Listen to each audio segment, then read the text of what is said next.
Hello, a bit later in the day today. So when I go walking and talking and have different things running through my head, and the most important thing is to help women feel good about themselves with or without hair, or when they are celiac or not celiac.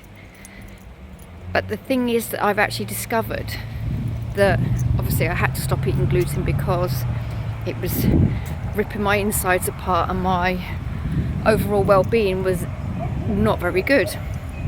So with this, it inspired me then to help other women who maybe are celiac but were suffering from hair loss due to malnutrition.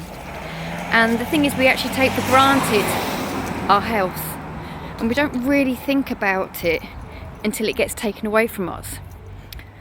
And so when you feel like you know there's more in you and there's more to do, but first of all you have to look at what is it you're doing that's making your hair fall out. And for me now, I knew it was 3 things that were happening to me, but I had to just address one of them at a time. So I knew my hair was falling out, I knew I was sick, but I also knew that my mind wasn't as good and focused as it should be.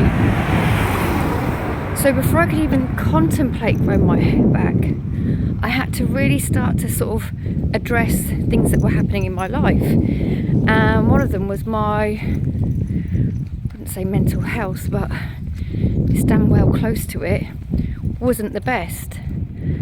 I was going through a breakup. My children were very young.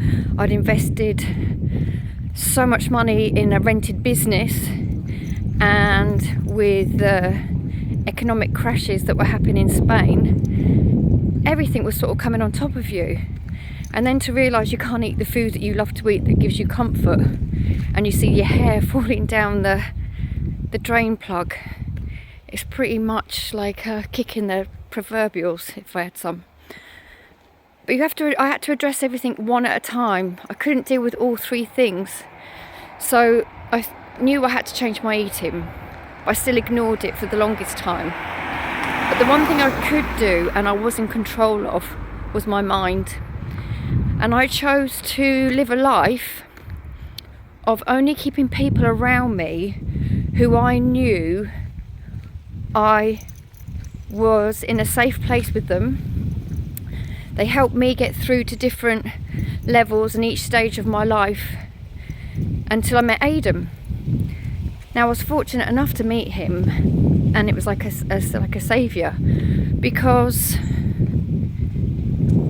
I was enough on my own and I just thought it would be me, Callum and Poppy forever. And then when I actually met Aidan, it was like the missing link to our lives. For all of us, we saved each other. But the one thing that Aidan gave me permission, I didn't really need his permission, but I felt I did at the time, was to be me again. But you shouldn't have to wait for one person to give you permission. You should have the right and yourself to give yourself permission to be the woman you deserve to be. You're strong enough to make decisions, you're strong enough to support yourself, and you're strong enough to live the life that you want to. So for me now, on this journey, my mission is to help women become independent, as well as growing their hair back, showing that you are more than just your hair. So for more information, you can go to my website, jump in, ask me some questions, go for it.